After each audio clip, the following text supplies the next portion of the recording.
Um filme, basicamente, é formado por 3 tipos de imagem. As imagens de plano mais aberto, onde nós mostramos a ação dos personagens, onde nós mostramos as cenas por inteiro.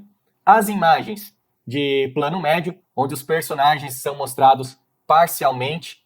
E as imagens de planos mais fechados, onde o foco é mostrar os detalhes da ação, da expressão e alguns planos detalhes mais específicos, como por exemplo, esse aqui onde a menina está tentando ligar o carro. Cada uma dessas imagens tem uma função dentro da sua história. E cabe você não só fazer o enquadramento certo, mas acima de tudo, escolher as lentes mais adequadas para cada tipo de enquadramento. E quais são essas lentes? Basicamente, para os planos mais abertos, nós vamos usar as lentes grandes angulares, ou seja, as que têm uma distância focal menor do que 35 milímetros. Para os planos médios, nós vamos usar as lentes padrão, ou seja, lentes que possuem a distância focal de 35 a 50 milímetros. Por fim, para os planos fechados, nós vamos usar as lentes de retrato, ou seja, lentes acima de 50 milímetros. Mas Marco, eu posso, por exemplo, usar uma lente grande angular para captar um plano fechado? Ao fazer isso, você vai estar deixando de captar a imagem da maneira mais cinematográfica. Por quê? Porque as propriedades da lente grande angular, elas não são tão interessantes para captar planos fechados. E vice-versa, da mesma maneira que uma lente de retrato, ela não é exatamente a mais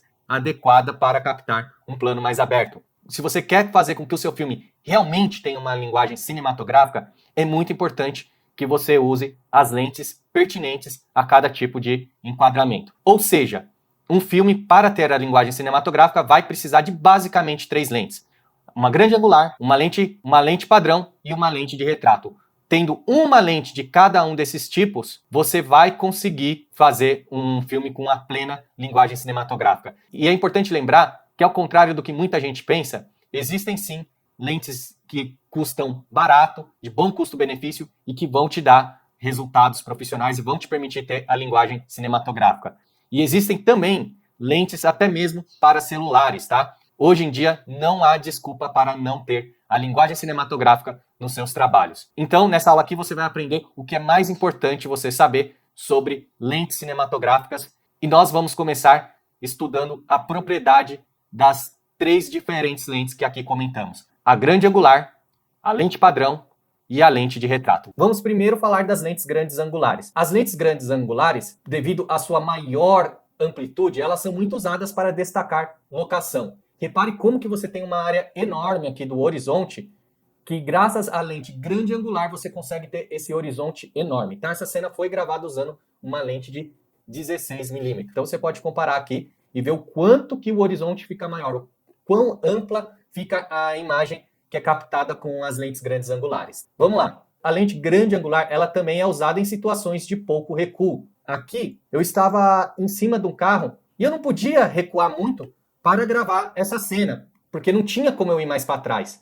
Então, eu tive que ficar com a câmera muito perto dos atores. Isso aí acaba dificultando para enquadrar ambos os atores se eu estiver usando uma lente standard ou uma lente de retrato. Então, nesse tipo de situação onde você tem pouco recuo, seja porque o local é pequeno ou por qualquer motivo que seja, você não consegue recuar a câmera, é recomendável o uso de uma lente grande angular. Um outro uso da lente grande angular é para ampliação do espaço interno. Como você pode ver nessa cena, eu estava captando a nossa atriz do banco de motorista. Ela estava no banco de passageiro. Então, olha só como é que é a ampliação. A gente consegue ver o carro inteiro. É claro que essa ampliação toda gera uma distorção, tá? Aqui nas laterais. No mesmo lugar. Em ambas as situações, a atriz estava no mesmo lugar, ou seja, no banco de passageiro, e eu estava no mesmo lugar, no banco de motorista, enquanto eu estava filmando essa cena. E aqui a única diferença é o uso da lente. Então, aqui numa lente de 85 milímetros, você vê que você só consegue captar a janela e o rosto da menina. Ao passo que numa lente grande angular, você capta o vidro, você capta o carro, você capta até aqui a parte de trás. Não dá uma impressão de que o carro é maior e mais espaçoso do que realmente é? Sim, essa impressão é por causa do uso da lente grande angular. Vamos falar agora das lentes consideradas padrão, que é de 35 milímetros a 50 milímetros, tá? E por que essas lentes são consideradas padrão?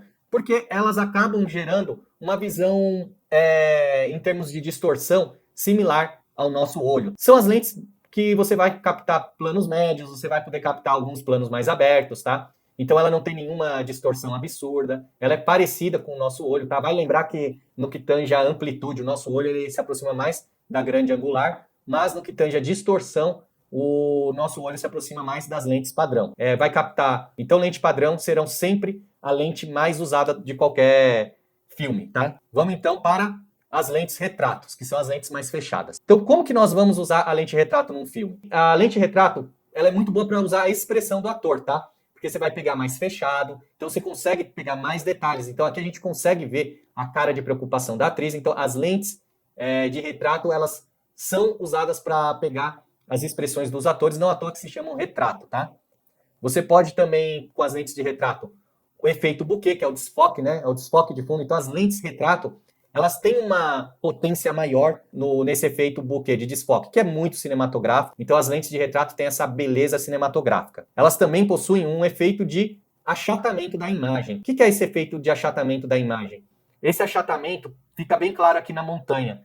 É como se o carro e a montanha ficassem mais próximos, tá? Dá uma sensação de proximidade, né? Que esse é o achatamento, tá? Além do achatamento, você tem também a possibilidade do plano detalhe, tá? Principalmente se você usar as lentes macros, que você pode se aproximar bastante do seu objeto, você pode pegar detalhes. Então aqui a gente consegue ver as veias do olho do ator, a gente consegue ver os detalhes da pele, os fios da sobrancelha, você consegue até contar os fios da sobrancelha, tá? Então são muito úteis quando você quer pegar planos detalhes. Bom, vamos lá. As lentes, elas podem ser fixas, ou seja, com uma única distância focal, ou seja, só 20 milímetros, só 35 milímetros ou só 50 milímetros. Ou elas podem ser zoom, ou seja, em uma lente só, conter diferentes distâncias focais. Qual que é a vantagem dessas lentes? No caso da lente zoom, ela tem uma vantagem porque uma só lente zoom ela vale por um grupo diferente de lentes fixas, no que tange a distância focal. Você consegue pegar imagens mais abertas, imagens mais fechadas, ou seja, se torna uma lente muito versátil, porque você praticamente não troca uma lente no set, né? Você só usa uma lente só e você consegue fazer o filme inteiro praticamente com uma lente zoom.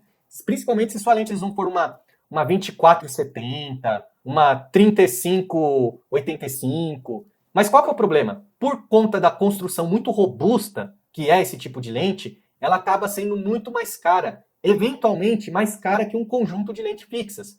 Outro fator que é contra é que ela tende a ter uma qualidade óptica menor. Você vai ter mais qualidade óptica nas lentes fixas. Exatamente por isso que os diretores de fotografia que estão buscando mais qualidade a custo-benefício, eles vão optar por lentes fixas. Existe também o que nós chamamos de fator de crop, tá? Que é relevante você averiguar. Por exemplo, as lentes, as câmeras, elas têm diferentes tamanhos de sensor, tá? Sensor é a área que vai captar a imagem. Então, o sensor full frame, ele é o padrão da indústria cinematográfica. No entanto, nós temos muito comum o sensor APS-C. Então, qual que é a diferença prática? A diferença prática é que o sensor full frame vai captar uma área maior da imagem e o sensor APS-C vai captar uma área menor. Logo, uma lente de 85 milímetros de um sensor full frame vai ter essa captação. Já a mesma lente de 85 milímetros no sensor APS vai ter essa área de captação, uma menor área. Então, o que você tem que fazer caso você trabalhe com uma câmera de sensor APS? Você vai ter que compensar a lente através do fator de crop, tá? Ou seja, uma lente de 35 milímetros em uma câmera full frame, para ter uma área parecida de captação, você vai ter que usar uma lente de 24 milímetros. Já uma lente de 50 milímetros, para ter a mesma área de captação, você vai usar uma lente de 32 milímetros no APS. Já uma lente de 85 milímetros, você vai usar uma lente de 55 milímetros no sensor APS. Diafragma, tá? E o que é o diafragma? O diafragma, ele é essa entrada de luz, ele controla a quantidade de luz que vai ter na sua imagem, tá? Então, um diafragma maior, que é o f1.4, ele vai ter maior abertura, logo vai entrar mais luz, e isso vai ter algumas implicações na sua imagem. O primeiro passo de impacto é o que nós chamamos de profundidade de campo, tá? Profundidade de campo é a área da sua imagem que tem foco. Então, aqui temos um diafragma de f1.4, que é um diafragma bem aberto. Quanto maior a abertura dele, menor vai ser a profundidade de campo. Vamos lá. Então vamos simular aqui, ó. À medida que você vai fechando o diafragma, você vai aumentando a área de foco. Um diafragma de 16, por exemplo, vai estar com a imagem bem focada. Já o diafragma aberto a 1.4, ele vai ter uma área menor focada, tá? A abertura também implica na exposição. Por exemplo, por ser uma abertura maior, vai entrar mais luz. E por entrar mais luz, as imagens tendem a ficar mais claras quando a abertura é maior. Então isso é vantajoso para você filmar imagens em locações com pouca luz, mas pode ser uma dor de cabeça quando você está em luz solar, que é muito iluminado, você tem o risco de estourar a imagem, tá? Então, à medida que você vai fechando o diafragma, vai escurecendo a imagem, E à medida que você abre o diafragma, vai clareando a imagem. Então vamos ver isso na prática. A abertura de 1.4, você tem maior incidência de luz, ao ponto que está estourando, né? Porque, como eu falei, maior abertura, mais luz entrando, tá? Então você vai ter essa imagem aqui, e você vai ter o fundo bem desfocado. Afinal, maior a abertura da lente, menor a profundidade de campo, então você vai ter uma área focada menor, você vai ter o fundo mais desfocado, tá? À medida que a gente vai fotometrando, vai fechando a abertura da câmera, aumenta a profundidade de campo, então as imagens vão ficando mais nítidas, você diminui a incidência de luz, tá? Ó, vamos simular aqui uma abertura de f16, que é mais fechada. Você vai ter uma imagem mais escura e mais nítida. Mas aí você pergunta, pô, como que você vai fazer se você deseja ter um fundo desfocado sem estourar a imagem? Ou seja, você quer esse fundo desfocado, mas você não quer estourar a imagem. Você vai usar justamente um filtro de densidade neutra. O que ele vai fazer? Esse filtro ele vai diminuir a quantidade de luz que vai na imagem. E isso é útil porque você consegue, por exemplo, abrir bastante o diafragma e ter a imagem desfocada no fundo, que é cinematográfico, sem com isso estourar a imagem. Ou seja, é para isso que serve o filtro de densidade neutra. Ele te dá a capacidade de ter imagens mais cinematográficas. Então ele te permite usar lentes de maior abertura em diárias ensolaradas, que tem bastante iluminação. É claro que se você usar um filtro de densidade neutra e acabar fechando a imagem pode acabar ficando muito escura de maneira artificial. Então, você só vai usar o filtro de densidade neutra quando você tiver com a ideia de usar maiores aberturas, tá? Aí você pergunta, quer dizer que eu tenho que comprar filtros de densidade neutras de tamanho diferente para cada lente que eu vou usar, de acordo com o diâmetro dela? Teoricamente, sim. Porém, existe uma coisa que ajuda bastante, que é o uso de adaptador. Você não precisa comprar um monte de filtros de densidade neutras. Você pode comprar um filtro de densidade neutras e depois comprar diferentes adaptadores para que você possa usar em todas as suas lentes. Porque filtro de densidade neutra não é exatamente barato, né? Vamos então falar sobre lens flare. Lens flare são essas aberrações que surgem na imagem. Alguns fotógrafos gostam, tá? E você eventualmente, esteticamente, pode querer em um ou outro plano, mas você não vai querer isso no seu filme inteiro. Você vai solucionar isso usando um parasol. O que o parasol faz? Você coloca sobre a lente e essa barreira corta essa angulação de luz indesejada responsável por gerar o lens flare, tá? Então esse parasol, ele vai tirar o lens flare e ele inclusive vai aumentar um pouco o contraste da sua imagem, tá? Seguindo aqui com a aula, qual lente comprar? Uma lente de foto ou uma lente de cinema? Tá? Qual que é a diferença de uma lente de foto com uma lente de cinema? A lente de cinema, ela vai ter um controle de foco mais preciso, uma construção mais robusta. Claro, você vai ter algumas lentes de cinema que têm uma qualidade ótica mais avançada, mas de âmbito geral, as maiores diferenças, elas são relacionadas às questões de trabalho, principalmente de controle de foco. Então, você tem a lente de cinema, ela é adaptada para o uso de equipamentos de controle de foco mais preciso. Então, ela tem essas adaptações, tá? O preço dessas diferenças é muito, muito, muito alto, de forma que você consegue, com inteligência, com processos, compensar essas diferenças fazendo o uso inteligente das lentes de foto. Ou seja, no que tange ao custo-benefício, você que é um produtor independente, eu recomendo que você use lentes de foto. Claro, você não vai ter todas as facilidades de uma lente de cinema, mas o preço vai compensar, porque as lentes de foco elas vão ter uma qualidade ótica muito boas, custo-benefício você pode usar lentes de foto, principalmente as vintages, que você consegue pegar lentes com aberturas, lentes claras de altíssima abertura, por preços muito baratos, muito bons, muito honestos. Então vale a pena para o produtor independente que não tem dinheiro a perder.